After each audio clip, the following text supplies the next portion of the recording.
You're crouched in a shell crater in the Hurtgen Forest, November 1944. The air is cold, thick with fog, and the ground is frozen beneath you. You've learned to recognize the sounds of war, the grinding treads of Soviet tanks, the distant whistle of artillery, the crack of rifle fire. But today, it's a different sound that makes your heart race, a high-pitched whine, fast and urgent, cutting through the trees. It's not a tank, it's not a plane, it's the engine of an American Jeep, and you know what comes next. The hammering starts 50 rounds per second, half-inch bullets tearing through the forest at nearly 3,000 feet per second. You press yourself deeper into the mud, because you've learned something your training never prepared you for. The massive Soviet tanks your propaganda films warned about, those you could hide from, dig in against, maybe even destroy if you were lucky and had a Panzerfaust. But these American Jeeps, mounting Browning M2 heavy machine guns, are everywhere. They're fast, unpredictable, and they don't give you time to think. This is the story of why German infantry hardened veterans of the Eastern Front came to fear a vehicle that weighed barely more than a ton. More than the 40-ton steel monsters they'd faced at Kursk. It's about the collision between German defensive doctrine and American mobile firepower. And it reveals a truth about warfare that no amount of propaganda could obscure. Sometimes the most terrifying weapon isn't the biggest one, it's the one that finds you first.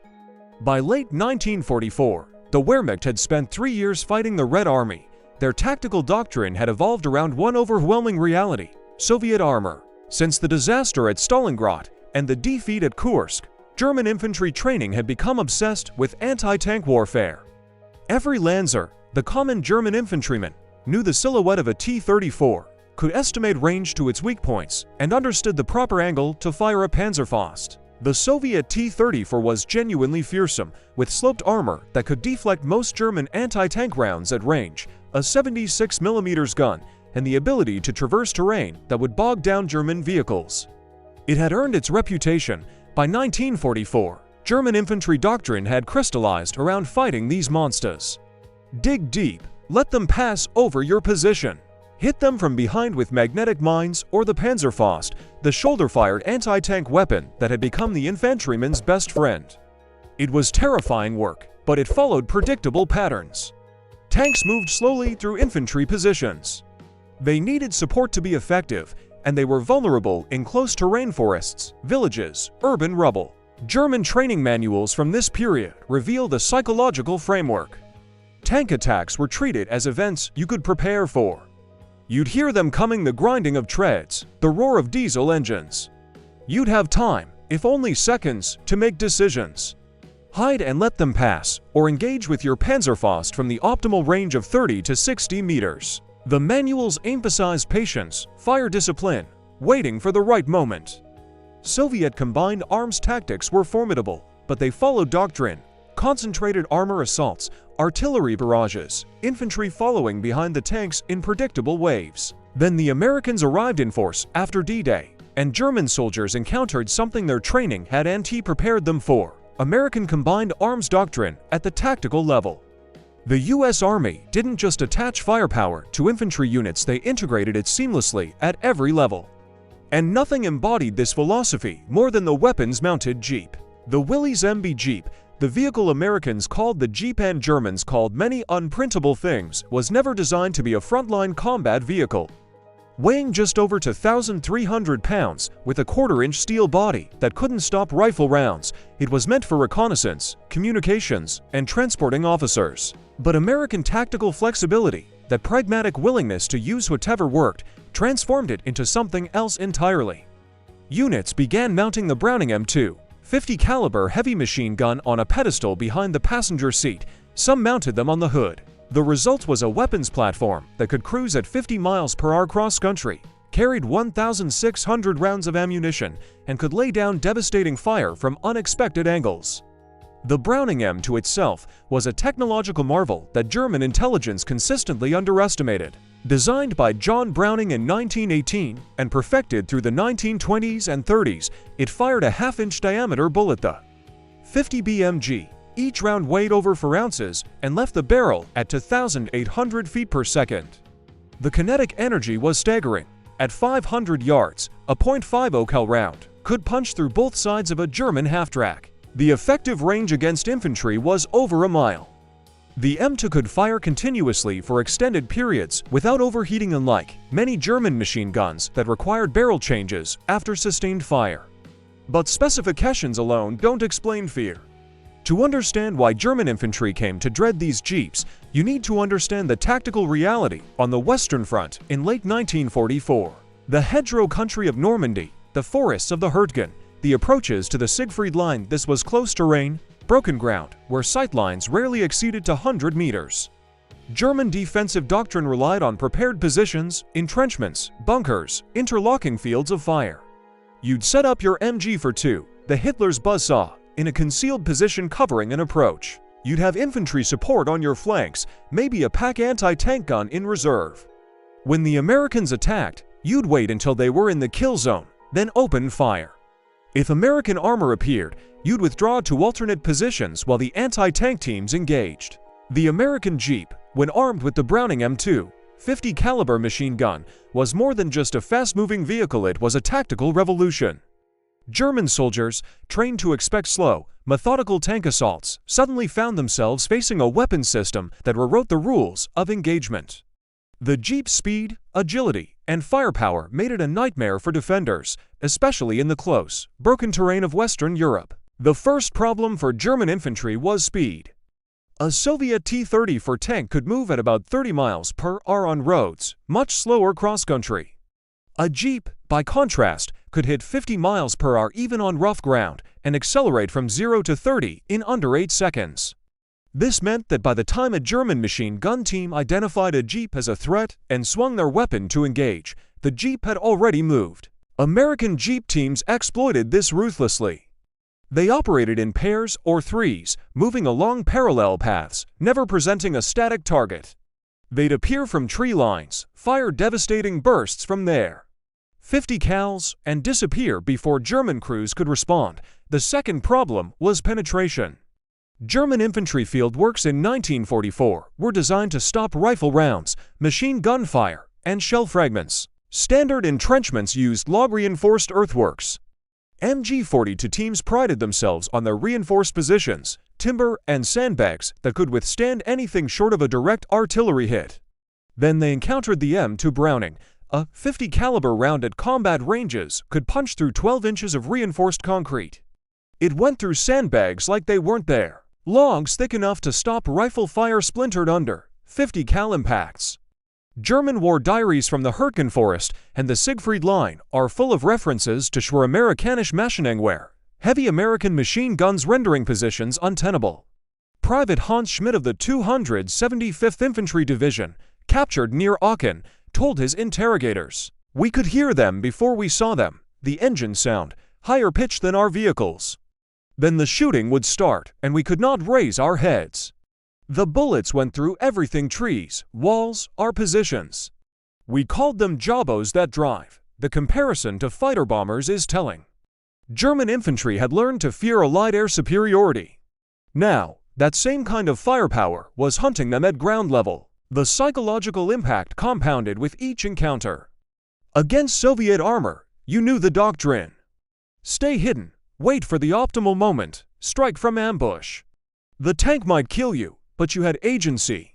You could make tactical decisions that mattered. Against the Jeep-mounted 50 cals, that agency evaporated. You couldn't effectively fire back. Your Carabiner 9.8K rifle was useful to 300 meters at best, but by the time you'd acquired a Jeep target, it had moved. Your MG-42, devastating against infantry, was mounted on a tripod for stability and couldn't T-slew fast enough to track a vehicle moving at 40 miles per hour through broken terrain. Even if you scored hits, the Jeep's small size meant you needed precise fire to hit the crew, and the 50 cal shield offered them some protection. If you tried to engage with anti-tank weapons, the Panzerfaust you'd been trained to use against Soviet armor, you faced a different problem. The Panzerfaust was optimized for slow-moving, heavily armored targets at close range. Its shaped charge warhead could penetrate 8 inches of armor, but it was useless against a fast-moving, lightly constructed Jeep. The hollow charge would punch through the thin steel body and waste its energy in empty air. You needed to hit the crew directly, or the engine block a difficult shot against a target moving at speed. And if you revealed your position by firing and missed, the Jeep's 50 cal would suppress your entire position in seconds. The Americans understood this psychological dimension and exploited it systematically. Jeep teams became aggressive reconnaissance assets, probing German lines not just to gather intelligence, but to fix enemy positions for following infantry and armor. They'd race along German defensive perimeters, drawing fire to reveal machine gun nests and mortar positions. The 50 cal tracer rounds every fifth round created visible streams of fire that spotters could use to direct artillery. From the German perspective, you faced an impossible choice: stay hidden and let the Jeeps map your positions, or engage and reveal yourself to the massive American artillery that everyone knew would arrive within minutes. The Battle of Aachen in October 1944 provides documented examples of these tactics in action. The city's approaches were heavily defended. The Germans knew Aachen's symbolic importance as the first major German city threatened by the Allies. The 246th Volksgrenadier Division and remnants of other units had prepared extensive defenses in the industrial suburbs. American forces attacking these positions used Jeep-mounted 50 cals in what after-action reports called mobile suppression teams. The tactics were simple but devastatingly effective.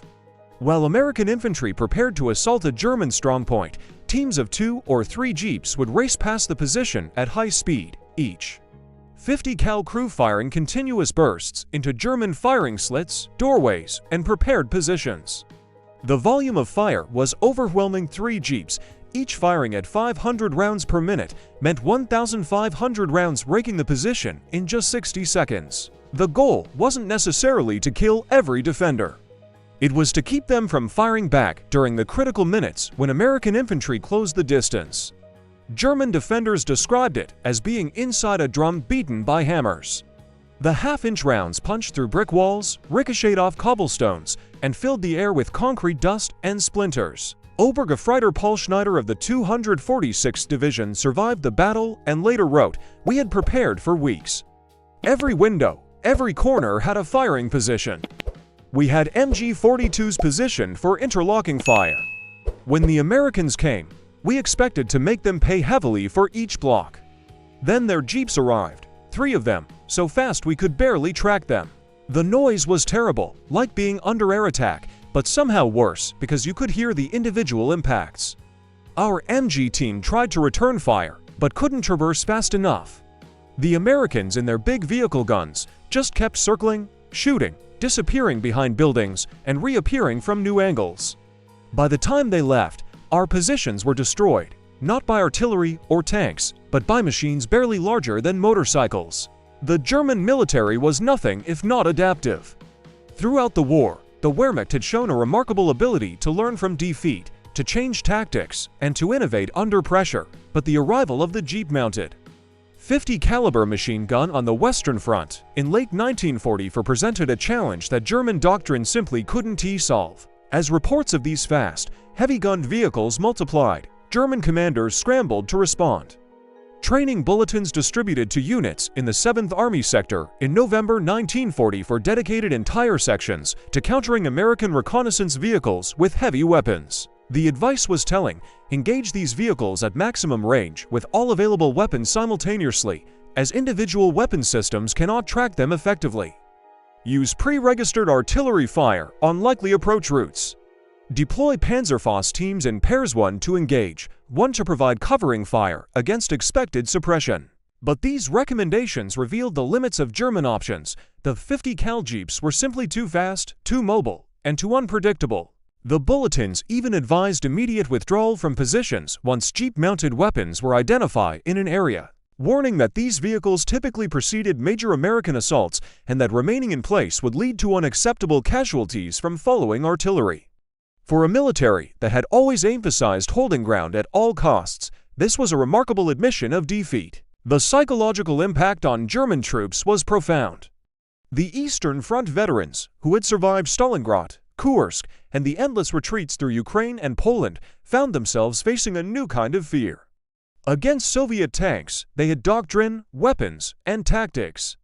Against the American Jeeps, they had nothing that worked. The Jeeps appeared from nowhere, destroyed in seconds, and vanished before the Germans could respond. The constant tension, the inability to rest or predict when the next attack would come, wore down even the hardest soldiers. Lieutenant Werner Heinz, a platoon leader in the 12th Volksgrenadier Division, kept a diary that captured this psychological journey. Early entries were confident, almost dismissive. The Americans fight timidly compared to the Ivans. They rely on material superiority, but lack the Russians' willingness to sacrifice. We can hold them. But after his first encounter with American Jeep tactics, the tone changed. Today we learned fear of a new kind. 3 small vehicles, impossibly fast, appeared from the forest trail. Before we could properly react, they had raked our entire company sector with heavy machine gun fire. Schwartz's gun crew simply ceased to exist. The position was torn apart. The vehicles were gone before our mortar team could even calculate a firing solution. This is not warfare as we know it. This is being hunted. By mid-December, after weeks of continuous contact, Heinz's tone was one of resignation. I would rather face a company of T-34s than a platoon of these American Jeeps. Against tanks, we have doctrine, weapons, tactics. Against these, we have nothing that works. They appear from nowhere, destroy in seconds, vanish before we can respond. The men are exhausted, not from combat, but from constant tension. We cannot rest, cannot predict when they will come. The casualty patterns told the story.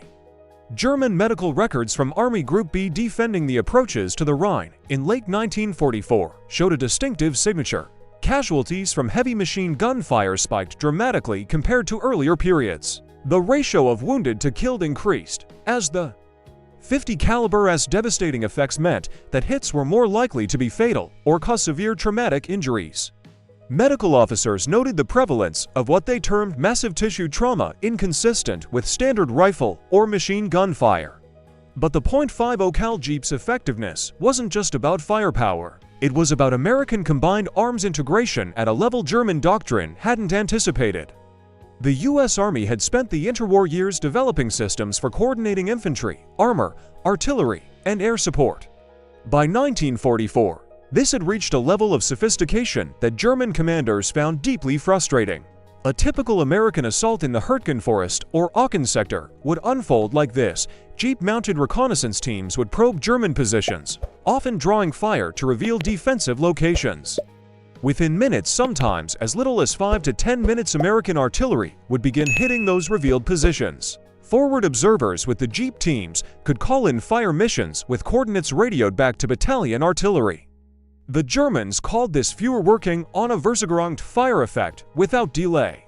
It collapsed the decision-making cycle to a point where German commanders couldn't react fast enough. While artillery pounded revealed positions, more Jeeps, now working with them for Sherman tanks and infantry, would assault from different angles. The .50 cals would suppress any position that tried to engage the advancing infantry. If German forces tried to maneuver to meet this threat, they'd be caught in the open by those same mobile .50 cals, which could pivot from suppression to direct anti-personnel fire in seconds. The U.S. Army had created a tactical system where every element supported every other element in real time, and the Jeep-mounted .50 cal was the connective tissue, making it work at the small unit level. Generalmajor Rudolf Freiherr von Gersdorf, Chief of Staff of the 7th Army, wrote in his post-war interrogation, "The American employment of heavy machine guns on light vehicles created a tactical problem we never adequately solved. Our doctrine assumed certain response times. Time to identify a threat, time to maneuver forces, time to prepare positions. These vehicles eliminated those time intervals. By the time our units recognized the threat and began to respond, the threat had accomplished its mission and withdrawn, often with negligible losses. For the German infantrymen, the arrival of the American Jeep with its .50 caliber machine gun was a new kind of terror. It wasn't just the firepower or the speed, it was the sense of being hunted, of having no safe place, and of facing an enemy who could strike from anywhere, at any time. The Jeep became a symbol of American material abundance, tactical flexibility, and a war machine that seemed to have no limits. German soldiers who had survived the Eastern Front were used to fear. They had faced Soviet tanks, artillery barrages, and human wave assaults. They had learned to dig deep, to wait for the right moment, and to trust in their training and their weapons. But the Jeep was different. It didn't follow the rules. It didn't give you time to prepare or a chance to fight back. It was there, and then it was gone, leaving only destruction in its wake. Private Hans Schmidt, captured near Aachen, described the experience in his interrogation: "When we saw how many of these vehicles the Americans had, not just jeeps, but trucks, tanks, everything, we knew the war was lost. Our officers told us about German production, about the new weapons coming. But we could see with our own eyes what the Americans had. They didn't need new weapons.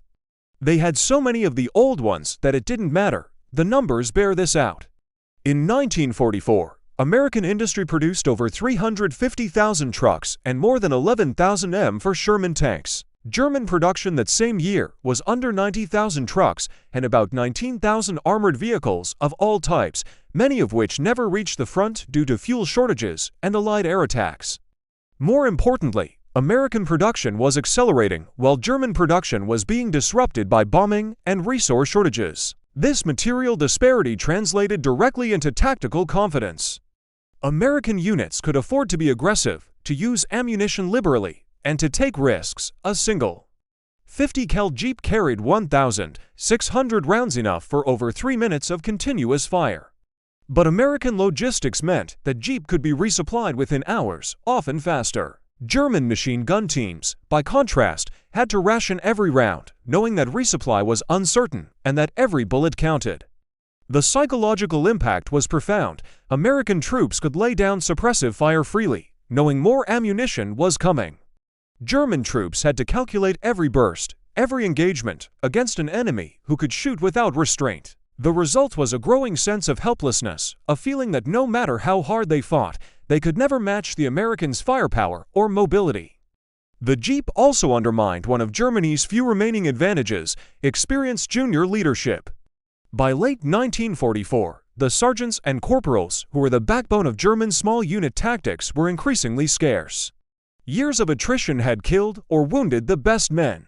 Those who remained were invaluable, their tactical knowledge keeping German units combat effective despite shortages and replacement troops with inadequate training. But the 50 cal's long-range accuracy meant that any German soldier who demonstrated leadership, who moved between positions, directed fire, or showed any sign of being more than an ordinary rifleman became a priority target. American gunners were trained to identify and engage leaders. The war diaries are full of terse entries: company commander killed, platoon leader wounded. Each loss made German units less effective, less able to execute the complex small unit tactics that had once been their specialty. The winter of 1944-45 brought Germany's last major offensive on the Western Front, the Battle of the Bulge. The plan was classic German armor doctrine: concentrated tank formations, exploiting surprise to achieve breakthrough. In the opening days, when surprise was complete and weather-grounded Allied aircraft, German forces made significant gains. But even then, American Jeep-mounted 50 cals played an outsized role in the response. At key crossroads like St. Vith and Bastogne, isolated American units used their mobility and firepower to delay German advances far longer than their numbers suggested they should have been able to. Sergeant William Chapman of the 87th Cavalry Reconnaissance Squadron described a nighttime encounter: "We were running a patrol east of St. Vith when we ran into a German column. Looked like at least company strength, maybe more, with half-tracks and trucks. We had 2 jeeps, should have been suicide, but we had the 50s, and they didn't know we were there until we opened up. We fired into the column from maybe 200 yards, then hauled ass down a side road. The Germans returned fire, but we were already gone. We circled around, hit them from a different angle, moved again, kept that up for maybe 20 minutes. When we finally broke contact, we'd shot up at least a dozen vehicles and scattered the whole column. 2 jeeps against a company. The 50 cal made it possible. These weren't isolated incidents.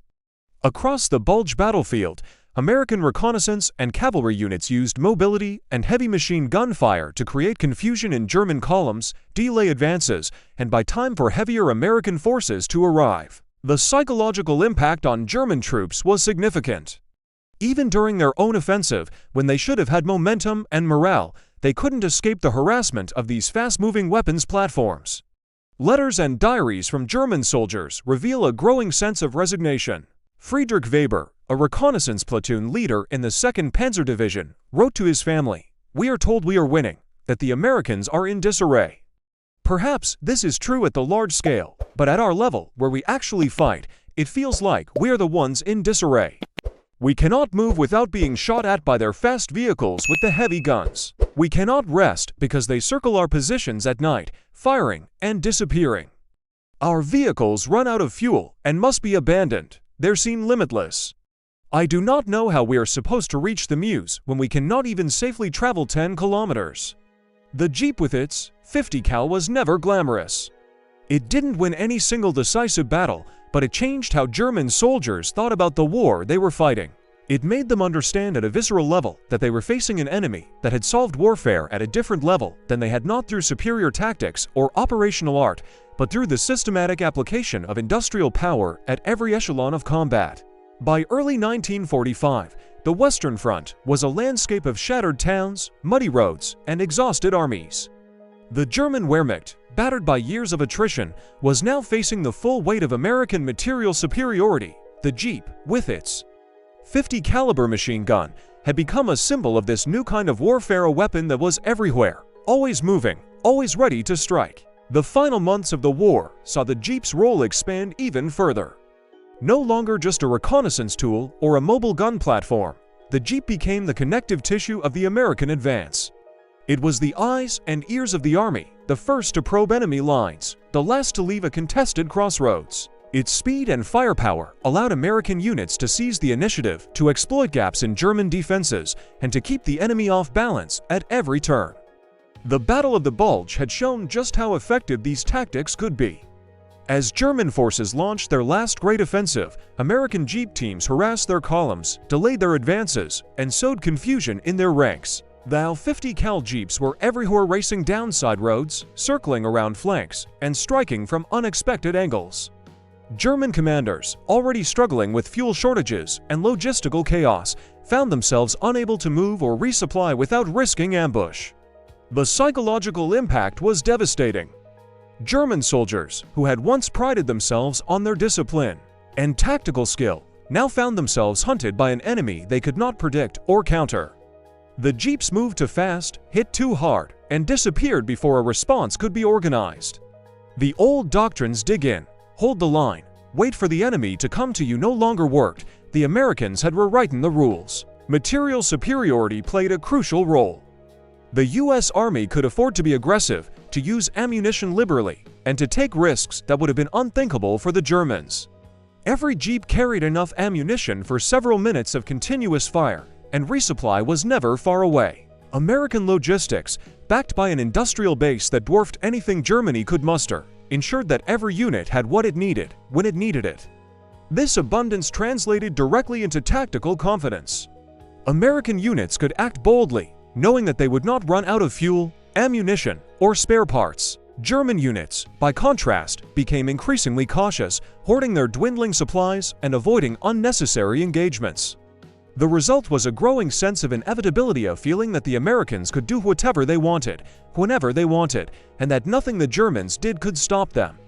The Jeep also became a force multiplier for American combined arms tactics. Reconnaissance teams used Jeeps to probe enemy positions, draw fire, and identify weak points. Artillery observers rode in Jeeps, calling in fire missions with pinpoint accuracy. Engineers used Jeeps to lay mines, clear obstacles, and support infantry assaults. The 50 cal Jeeps worked in concert with tanks, infantry, and air support, creating a web of firepower that the Germans could not escape. The impact on German morale was profound. Letters and diaries from the period are filled with references to the Jeeps. Soldiers wrote of the constant tension, the fear of being caught in the open, the sense that the enemy was always watching, always ready to strike. One Obergefreiter, captured near Remagen, put it simply, "We feared the Jeeps more than the tanks. The tanks we could fight, the Jeeps we could only endure." The collapse of German resistance in the West was not just a matter of lost battles or destroyed equipment. It was a psychological defeat, brought on by the relentless pressure of American mobility and firepower. The Jeep, with its 50 cal, was the sharp end of that pressure, a weapon that embodied the American approach to war, fast, flexible, and overwhelming. The numbers tell the story. By the end of the war, American industry had produced over 640,000 Jeeps, more than 350,000 trucks, and tens of thousands of tanks and armored vehicles. German production, crippled by bombing and resource shortages, could not keep up. The Americans could afford to lose vehicles and replace them. The Germans could not. Every Jeep lost was replaced within days. Every .50 cal gun was backed by a supply chain that stretched from the factories of Detroit to the front lines of Germany. The result was a battlefield where the Americans always had the initiative. They could choose when and where to fight, and they could bring overwhelming firepower to bear at any point. The Germans, forced onto the defensive, could only react. Their carefully prepared positions, their interlocking fields of fire, their vaunted discipline all were rendered obsolete by an enemy that refused to play by the old rules. The Jeep's impact went beyond the battlefield. It became a symbol of American ingenuity and adaptability. The same qualities that allowed Rohr to build his mail-order rifle or the Seabees to construct airfields overnight were present in every Jeep crew that raced through the forests and villages of Western Europe. The willingness to improvise, to adapt, and to act boldly was the hallmark of the American war effort. For the German infantrymen, the Jeep was a constant reminder of defeat. It was the sound in the fog, the flash of tracers in the night, the weapon that could not be countered. It was the proof that the Americans had solved warfare at a different level, not through superior tactics or operational art, but through the systematic application of industrial power at every echelon of combat. The war ended not because Germany ran out of soldiers or fighting spirit, though both were critically depleted. It ended because the gap between German capability and Allied material superiority had become so vast that no amount of tactical skill or defensive determination could bridge it. The Jeep, with its .50 cal, was the perfect symbol of that gap, a weapon system so simple, so relatively cheap, produced in such numbers, and employed so effectively that it rendered obsolete all the Wehrmacht's carefully developed doctrine. As the war in Europe drew to a close, the American Jeep, once just a humble utility vehicle, had become a legend on both sides of the front. For U.S. troops, it was a symbol of mobility, ingenuity, and the relentless drive to win.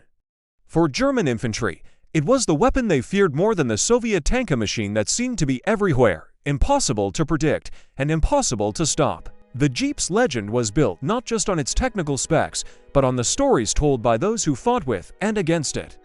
In the months and years after the war, veterans on both sides remembered the sound of the Jeep's engine in the fog, the hammering of the .50 caliber, and the way it could turn the tide of a skirmish in seconds. For many German soldiers, the Jeep was the face of American power, fast, aggressive, and backed by a supply chain that never seemed to run dry.